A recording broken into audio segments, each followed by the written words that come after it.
Claro, buenas noches. Ya en unos 2 minutos vamos a empezar nuestra presentación.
Bueno, ¿qué tal? Buenas noches a todos, doctores, doctoras que se unen el día de hoy.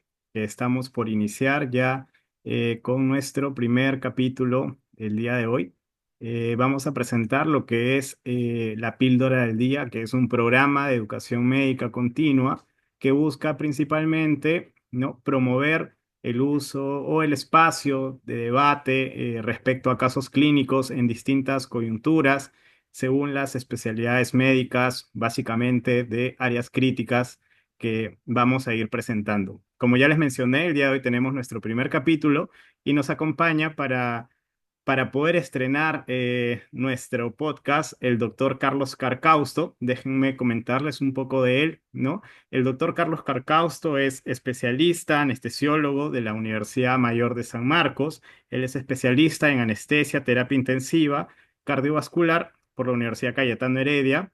Él es parte y staff médico del Instituto Nacional Cardiovascular del INCOR, que pertenece a la red del Seguro Social de Salud. Además, pertenece también como parte del staff de médicos anestesiólogos a la Clínica San Felipe. Ha sido miembro o es miembro del capítulo de anestesia cardiovascular de la Sociedad Peruana de Anestesia, Analgesia y Reanimación, la ASPAR, y ha sido ex coordinador científico de la ASPAR y además es actual miembro del Consejo Directivo.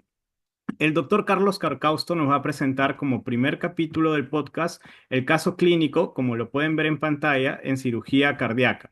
Un enfoque desde la teoría y la experiencia cuando no se cuenta con métodos viscoelásticos en cirugía extracorpórea prolongado.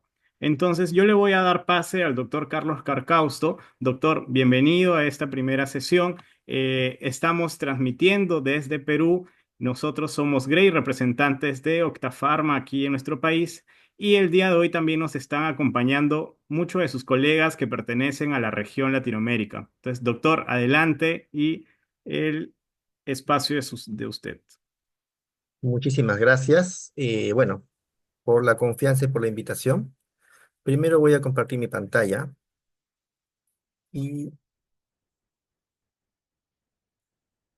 quiero preguntar si es que se logra ver correctamente. Sí, Sí, perfecto. correcto. Bueno, como te decía, agradezco la confianza que han puesto en mi persona de iniciar su programa educativo y les traigo un caso clínico que no es infrecuente en nuestra práctica como anestesiólogos cardiovasculares y detallarles ciertas razones por las cuales utilizamos medicamentos estáticos. Entonces, vamos a iniciar. Este es un caso clínico de un varón, 66 años, vamos a proteger sus datos, obviamente, diabético, con enfermedad coronaria multiarterial, DEA circunfleja coronaria derecha, que tiene una prueba positiva para isquemia, su medicación habitual, trayenta, metformina, aspirina, atorvastatina, y nos llega con una hemoglobina de 14,2 y 228.000 de plaquetas, programado para una cirugía de revascularización de miocardio. Hacemos nuestro protocolo de anestesia, monitoreo invasivo estándar, monitoreo cerebral, invasión con catéter venoso central y arteria y catéter radial, ¿no? Entonces, básico en una cirugía cardíaca. Manejamos la anestesia con propofol, remifentanil, lidocaína, ketamina como coadyuvantes, además un bloqueo intercostal con levobupivacaína, más o menos así se ve de cierta manera nuestro monitoreo. Y bueno, acaban la cirugía cardíaca, le hacen su revascularización mamaria DEA radial a marginal, safena diagonal y a descendente posterior. El tema es que ese paciente no tenía muy buenos vasos, así que hubo una demora. El tiempo de extracorpórea fue de 2 horas 19, el tiempo de transpaje aórtico ha sido 2 horas 3 minutos, la pérdida sanguínea, de ahí en adelante al final se contabilizó en 600. Dentro de la perfusión se utilizó custodiol para parada cardíaca y la diuresis en ese momento era 1450. ¿Y qué es lo que pasa? Pues lo que nos pasa a la mayor parte de personas, bueno, médicos que trabajamos, cuando paciente sale de SEC y empieza a hacer hemostasia, pues existe esa suerte de sangrado, que todo sangra y pues el cirujano pues nos hace notar, ¿no? Entonces le decimos, tranquilos, estamos nosotros para ayudarlos. Y entonces, como anestesiólogos, nos ponemos a pensar, muy bien, ya tengo un paciente que tiene un sangrado. ¿Qué es lo que hago? ¿Qué transfundo, qué no transfundo, qué coloco y qué no coloco? Y mientras estamos pensando, pues obviamente tenemos a nuestros amigos los cirujanos que nos están presionando, que sangre de todo lado, que ponle todo, que transfunde el plasma. Y no sé por qué acá en Perú, no me dejan mentir, algunos colegas de INCOR o de otros lados, no sé dónde aprendieron, pero dice ponle Otaplex, así de frente, ni siquiera preguntan cómo y por qué. Entonces, para responder estas preguntas tenemos que tener cierta base, así que vamos a detallar ciertos puntos específicos. Hablaremos sobre un poco de valoración preoperatoria, muy rápido. Hablaremos más sobre coagulopatía asociada a SEC, monitoreo del sangrado y qué es lo que hacemos de acuerdo a la información que tenemos y la experiencia, ¿no? En primer lugar, como bien dicen las guías, cualquier manejo de sangrado empieza en el preoperatorio y es identificar los factores de riesgo que hacen que estos pacientes tengan más sangrados. Lamentablemente muchos son factores no modificables, como un paciente de anciano que tenga un volumen de distribución bajo, anémico, medicación antitrombótica, anticoagulantes, típicamente aspirina, clopidogrel, que nos hace pensar que este paciente va a requerir mayor necesidad de terapia transfusional y no transfusional. Hay que estar preparado siempre.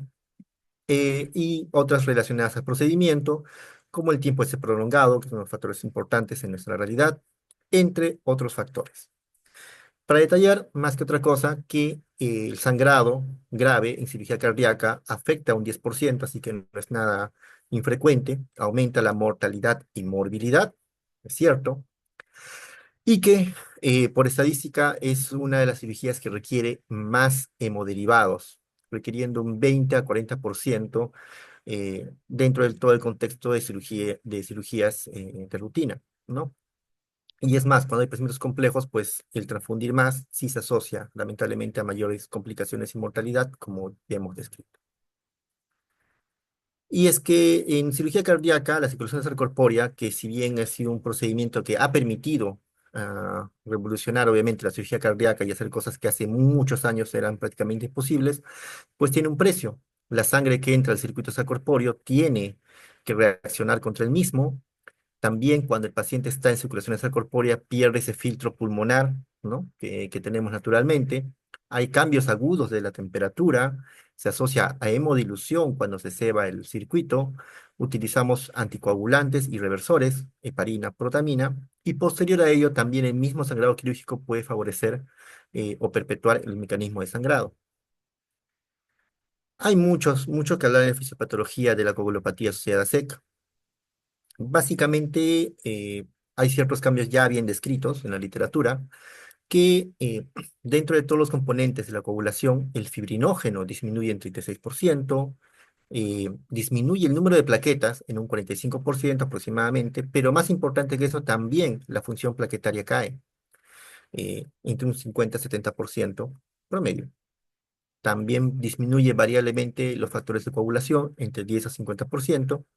Las pruebas tradicionales, como vamos a mostrarnos, reflejan muy bien todo esto y probablemente las pruebas viscoelásticas son las que sí nos muestran mejor estos fenómenos que acabamos de describir.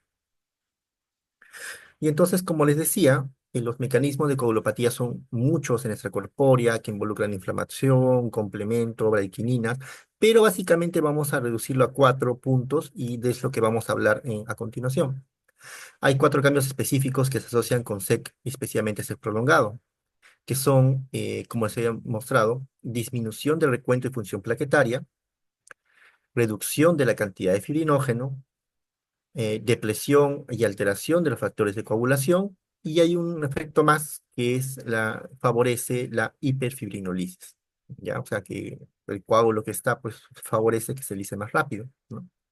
Entonces, para hablar de esto y cómo se maneja, pues una sola diapositiva de los métodos de la coagulación o de la teoría de la coagulación que se enseñaba antes, que es el modelo clásico de cascada, en los cuales nos decía que había ciertos factores, la llamada vía intrínseca, que se activaba un factor, que terminaba en la vía común, que es la formación del 10A, o que podía ser la vía extrínseca por el factor tisular, que también acababa en la formación de 10A. ¿Por qué es tan importante? Y recalcamos este, que es el 10A, porque es el que se encarga de convertir la protrombina a trombina, y la cual es la encargada de convertir el fibrinógeno a fibrina, y es la que le da la estabilidad a las plaquetas. Entonces, esta cascada, y según esta cascada, pues se diseñaron ciertas pruebas para ver cómo está la coagulación, como el tiempo parcial de tromboplastina activada, el tiempo de protrombina, entre otras pruebas, ¿no? Esos fueron llamados métodos tradicionales. Posterior, hay una nueva teoría, que es la teoría celular, que ella es un poco más inclusiva, por decirlo así, porque tiene en cuenta que los factores de coagulación, el endotelio y las plaquetas, pues no están aislados, son un todo, ¿no?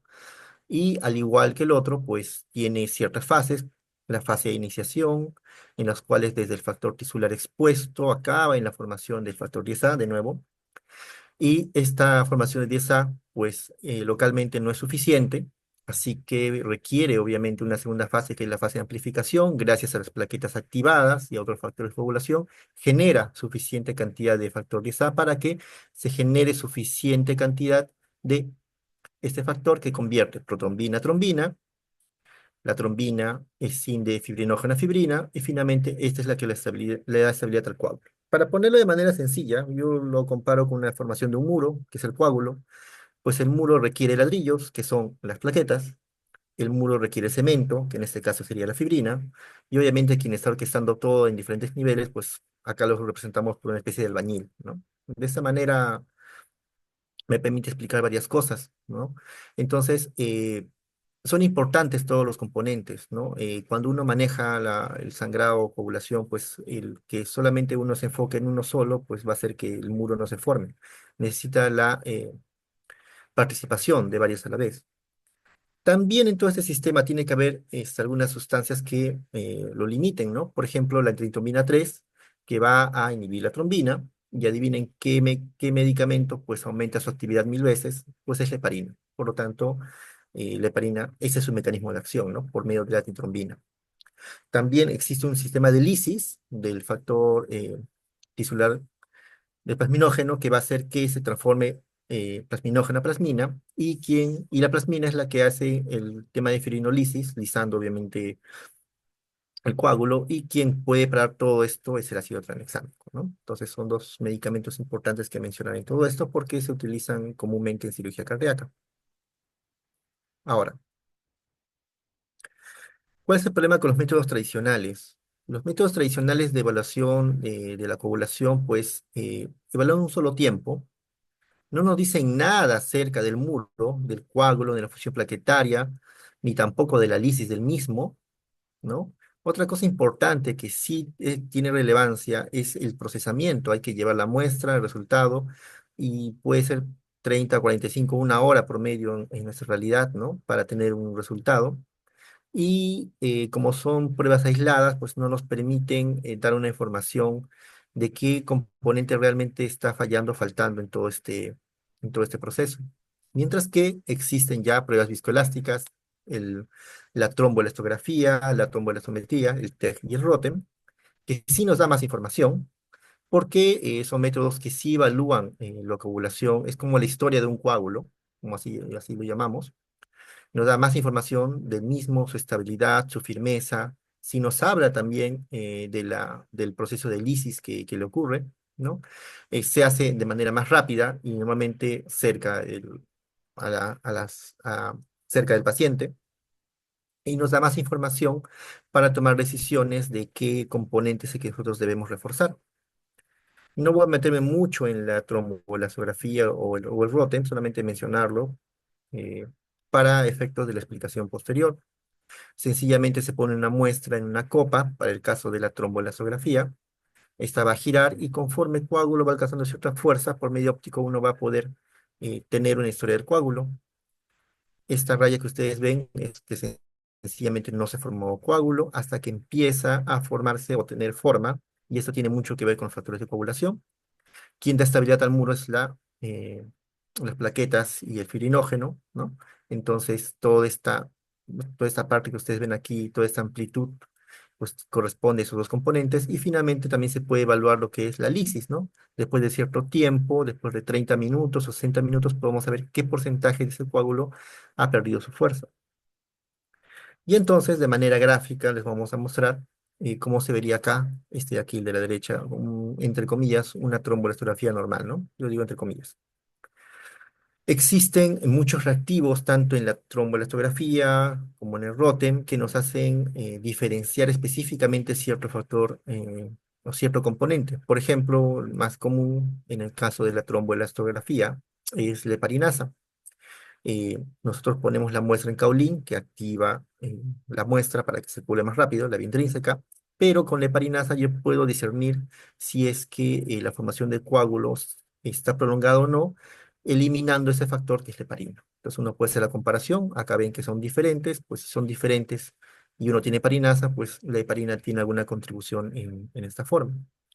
Y ahora les voy a mostrar dos trombos reales que sí nosotros vemos y son de otros pacientes, ¿no?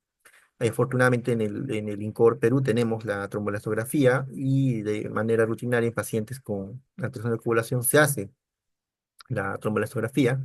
Como ustedes pueden ver, a diferencia de esta imagen, de este coágulo que se ve así bonito, redondito, pues aquí se ve de cierta manera más delgado, ven cómo demora en formarse el coágulo, ven que no se forma de una manera correcta.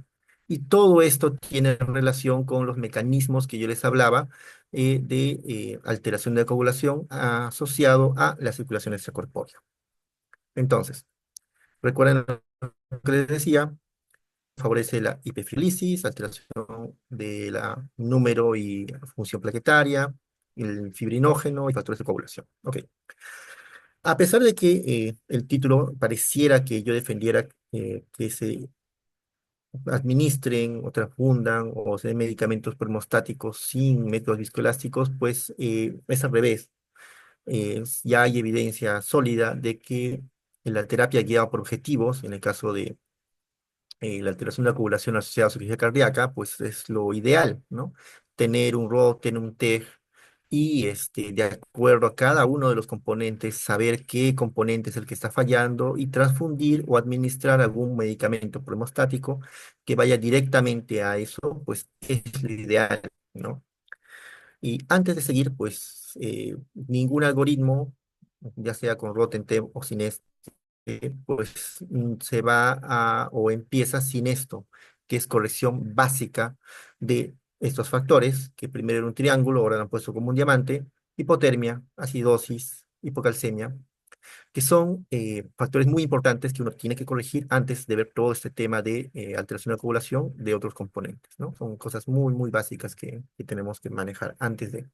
Y están en los algoritmos, ¿no? Primero asegurarse que no tenga alguno de estos factores para después empezar a evaluar qué factor está fallando. Existen también algoritmos en los cuales no están basados ni en TEC ni en ROTEM, que básicamente igual evalúan, tratan de evaluar a componentes específicos, ya sea hemoglobina, plaquetas, factores de coagulación, fibrinógenos. Pero como les decía anteriormente, lamentablemente en nuestra realidad, pues el que se tome una muestra va a demorar, ¿no? Y en una hora, pues el paciente puede sangrar mucho y eso se asocia a más transfusión y obviamente a peor pronóstico. Entonces, ya para ver qué hemos hecho con este paciente, un punto muy importante que no puedo dejar pasar es el tema de reversión de la heparina con protamina. Antes, hace muchos años, yo recordaba que hace mucho tiempo, los cirujanos cuando veían mucho sangrado, después de la administración de la protamina, pues decían, ponle más protamina. No es, eso ya se ha demostrado que es algo nocivo, pues la protamina no solo por su propia naturaleza puede causar reacciones estaminérgicas, inclusive hipotensión sostenida, sino que dosis excesivas de protamina pueden tener un efecto contrario a la trombina, entonces eso es algo negativo y puede aumentar el riesgo de sangrado por sí solas. Antes, la dosis que ponía, y a veces leía antes, era de dosis de reversión de protamina de 1,3 a 1, o sea, 1,3 de protamina por 1 de heparina, pero actualmente pues la proporción está más cercana de 1 a 1, y es más, hay evidencia de que dosis un poquito más bajas pues son más seguras, ¿no? Y que se asocian a menor necesidad de transfusiones. Eso lo pongo importante porque a veces uno por querer ayudar y puede dar más dosis de protamina y eso va a favorecer el sangrado. Muy bien, dicho esto, ¿qué hicimos nosotros? Se trabaja, obviamente, mirando la fisiopatología, sabemos que hay hiperfibrinolisis asociada a SEC y pues administramos ácido tranexámico, como dijimos al principio. Existen guías o protocolos de manejo de acuerdo a esto, que más o menos se basan en lo mismo: una dosis en bolo y una dosis de mantenimiento y ajustado a función renal. Acá la dosis yo la veo un poco alta, de acuerdo a esta bibliografía. Yo solamente utilizo un poco más bajo la dosis de tranexámico, que también tiene evidencia que funciona: 10 miligramos por kilo en bolo, seguido de 2 miligramos kilo por hora, y también se puede ajustar a función renal, que son más o menos igual de efectivos y no se asocian con tanta acumulación de ácido tranexámico que puede aumentar el riesgo de convulsiones en los pacientes. El ácido tranexámico tiene una evidencia ya ganada, 1A. Reduce la necesidad de transfusión con un riesgo relativo a 0,71, la pérdida sanguínea y no aumenta pues la mortalidad. Entonces es una buena droga que sí nos ayuda en reducir el sangrado. Eso lo hicimos. Por otra parte, nosotros iniciamos con ácido tranexámico, así que de cierta manera controlamos la epifrinolisis y ahora el paciente seguía sangrando. Recuerden que anteriormente decíamos que este paciente consumía aspirina, entonces asumíamos que la función plaquetaria también estaría alterada, aparte de la SEC por la antiagregante. Administramos un concentrado de plaquetas. Ya como para anécdota, ¿no? Su basal de plaquetas de ese paciente era 228 y al final acabó con 158 post transfusión de plaquetas. Eso quiere decir que disminuyó prácticamente a la mitad el número de plaquetas en esta extracorpórea. Ahí está nuestro plasma, perdón, nuestra plaqueta. Y si uno quisiera ver un poquito más en esto, la necesidad de transfusión de plaquetas, pues debería ser, o deberíamos optar a más de 50.000, ¿no? Y si hay un sangrado profuso, a más de 100.000, pero recuerden que el recuento plaquetario por sí solo tal vez no siempre te va a ayudar porque no solamente hay alteración en el número de plaquetas, sino también en la función. Muy bien. Ahora, seguía sangrando. ¿Qué hacemos? Pues ahora tenemos que trabajar pues en los otros componentes que se alteran, fibrinógeno y factores de coagulación. Vamos primero con el fibrinógeno. Existen alternativas de reponer el fibrinógeno, claro. Tenemos el precipitado y el concentrado de fibrinógeno. Cada uno tiene una composición y cantidad diferente. La ventaja que el concentrado de fibrinógeno pues es un producto, por decirlo así, más puro y controlado, sabemos exactamente cuánto tiene. La dosis del precipitado es 1 unidad por cada 10 kilos de peso y el fibrinógeno en un adulto es alrededor de 20-30 miligramos por kilo. Nosotros administramos el fibrinógeno a 30 miligramos por kilo. Como otros componentes de terapia transfusional, pues el crioprecipitado puede precipitar reacciones alérgicas por su propia naturaleza, ¿no? Muy bien, hicimos eso. Todavía seguía un poco sangrando, pero en ese momento también, pues, lo que hicimos fue combinar el firinógeno con el Octaplex. ¿Por qué? Porque estamos trabajando ya en este punto, alteración de los factores de coagulación, y de nuevo tenemos dos alternativas principales, o es el plasma fresco congelado, o en este caso el complejo prodromínico, que es el Octaplex. Cada uno difiere en su composición. El Octaplex tiene una mezcla de diferentes factores. La dosis de plasma fresco congelado es 10-20 ml por kilo, lo cual te conlleva a un volumen considerable de plasma que no siempre es bueno en pacientes cardíacos y obviamente también pues favorece el tema de la inmunización.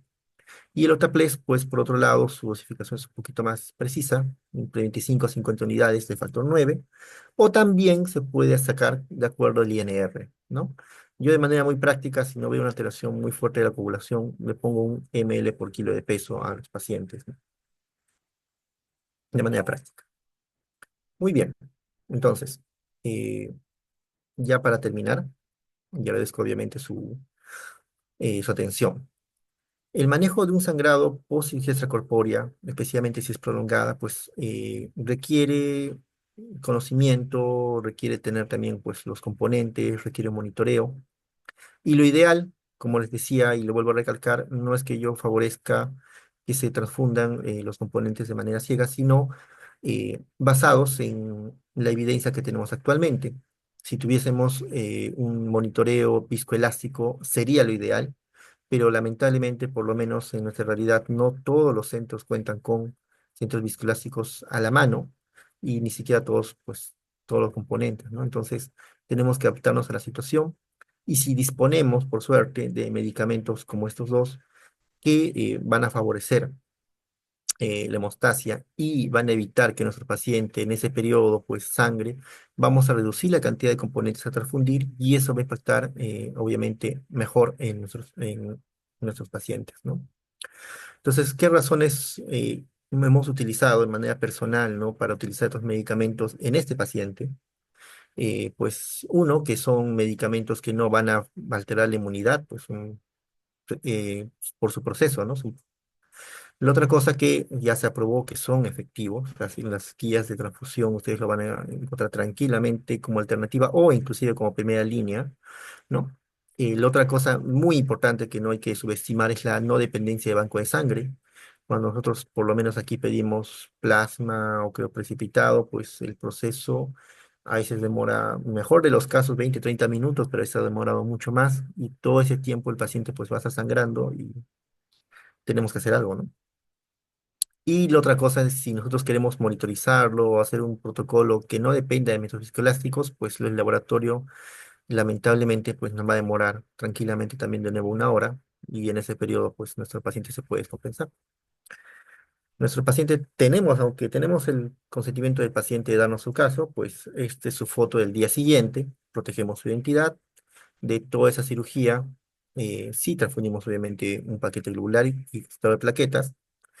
eh, la hemoglobina final después de todo ese proceso ha sido 9,4.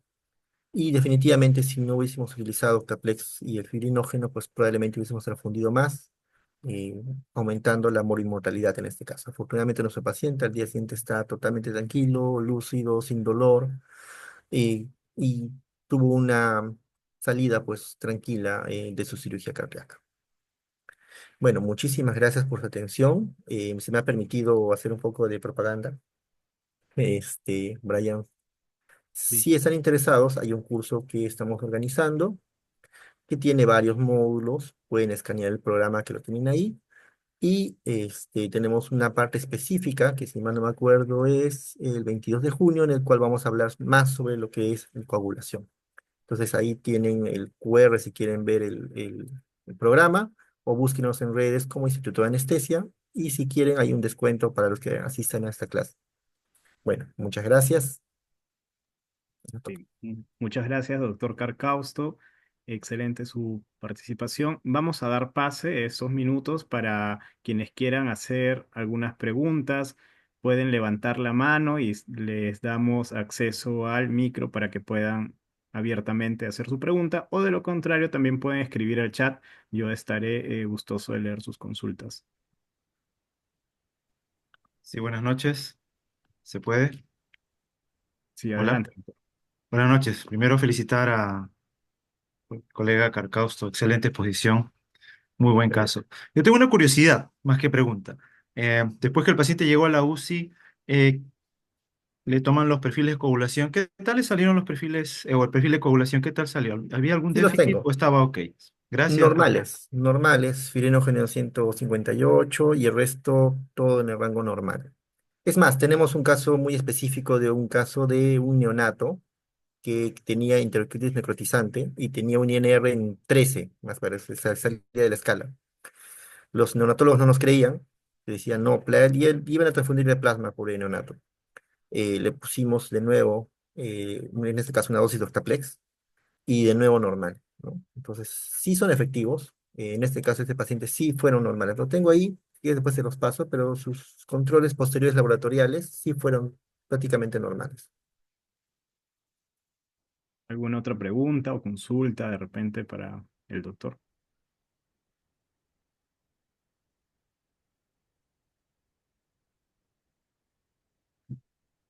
Mientras van formulando las preguntas, quiero recordarles que este es el inicio de nuestras sesiones que vamos a tener de forma frecuente, por lo menos dos al mes.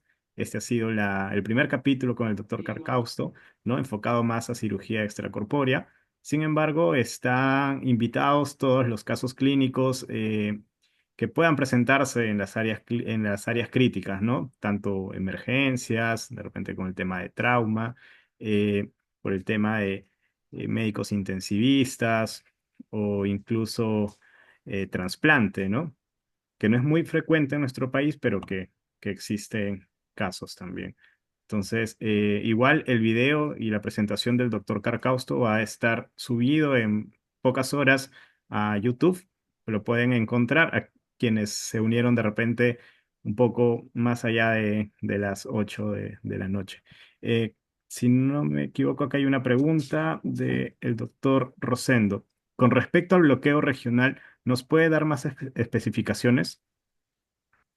Bueno, peto intercostal, yo le pongo bilateral 20-20 por lado y voy buscando de acuerdo a los niveles, ¿no? Y me centro un poco más abajo a nivel de eh, al nivel de- del esternón, en la parte inferior, porque obviamente ahí van los drenes, ¿no? Ya se ha demostrado que en lo que respecta a anestesia regional, es mejor ponerlo antes que después. Si es que utilizar la lidocaína, pues caso o bupivacaína, pues al principio no utilizo mucha infusión de lidocaína por un par de horas y después continúo normal, ¿no? No optamos comúnmente por el perdón, por el bloqueo de lectura espinal, uno, porque es un poco difícil colocarlo ya al paciente intubado de costado, pero cuando se puede lo hacemos.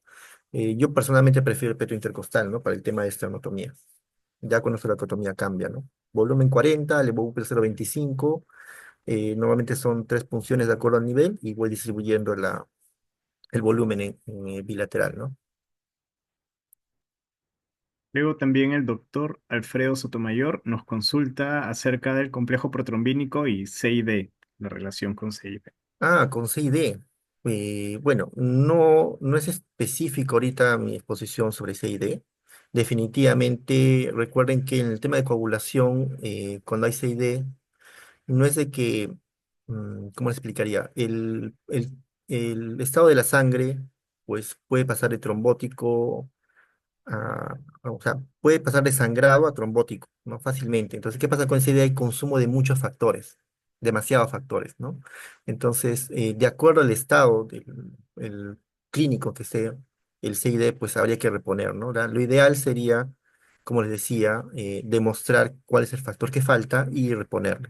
Pero si hay déficit de factores de coagulación, Octaplex definitivamente nos va a ayudarte a reducir considerablemente pues, si es que requirieras el consumo de plasma fresco congelado, ¿no? O sea, sí funciona, no digo que no.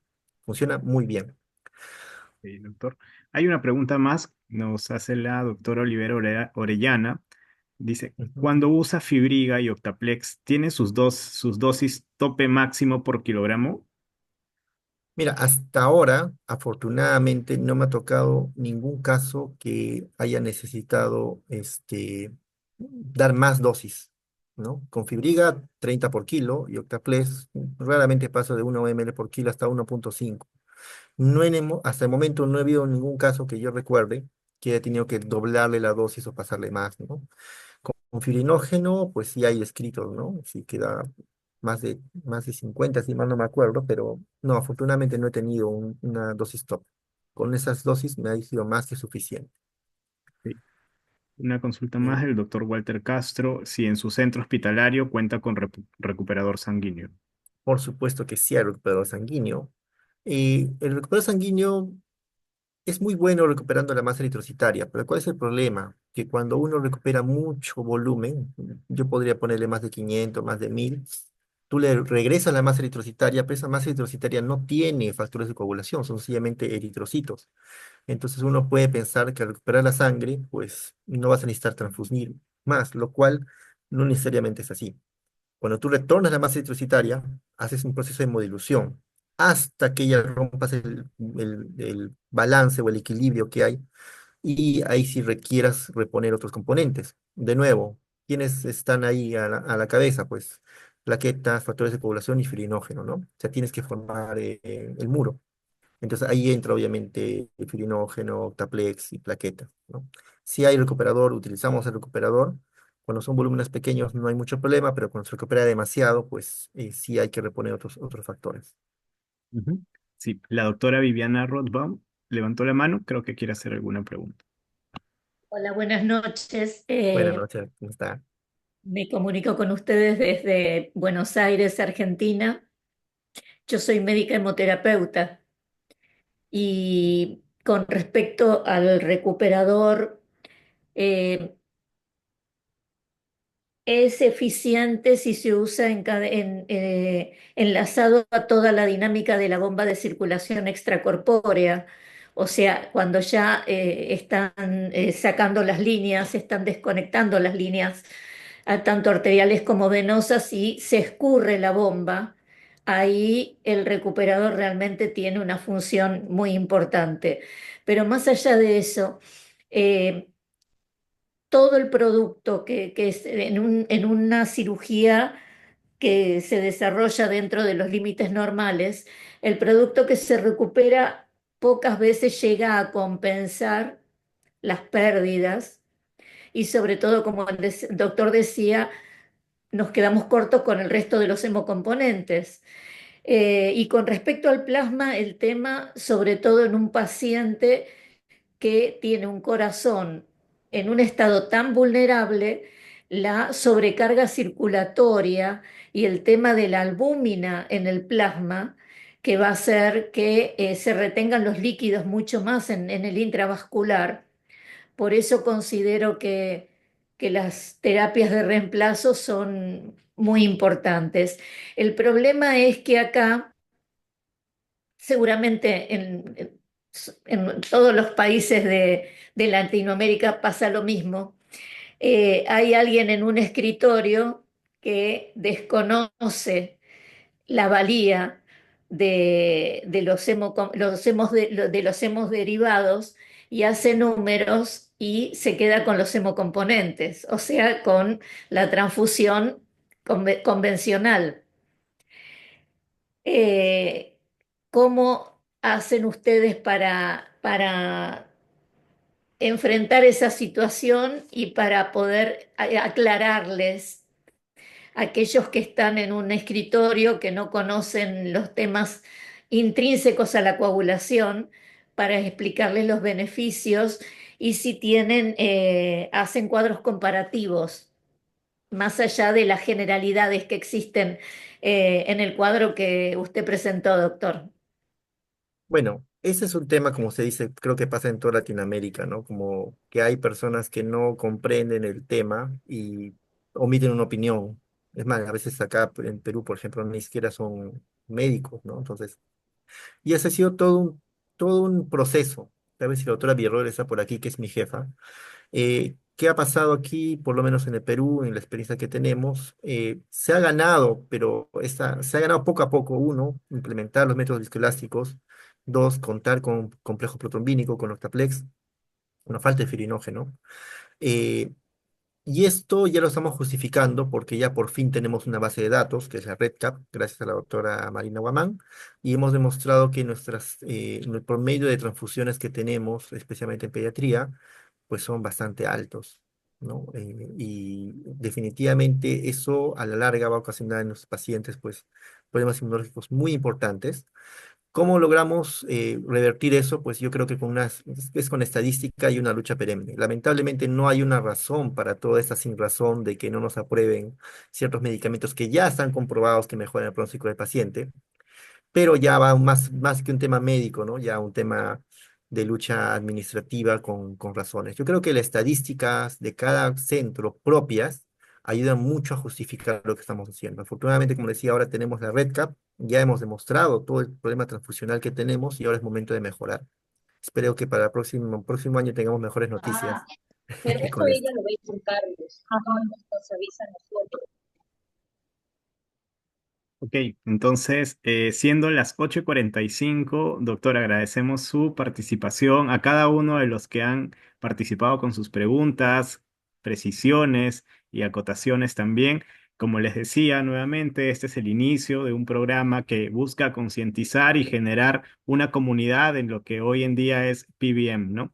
Entonces, voy a dejar también mi correo para los doctores que quieran comunicarse o hacer preguntas adicionales al doctor Carcausto o sobre el tema para poder coordinar las siguientes presentaciones. Vamos a tener un segundo capítulo que oportunamente estaremos comunicándoles qué día y a qué hora estaremos compartiendo el nuevo caso clínico. Entonces, tenemos bastante contenido por compartir y seguramente muchas experiencias y casos clínicos también que quieran someter a algún debate, ¿no?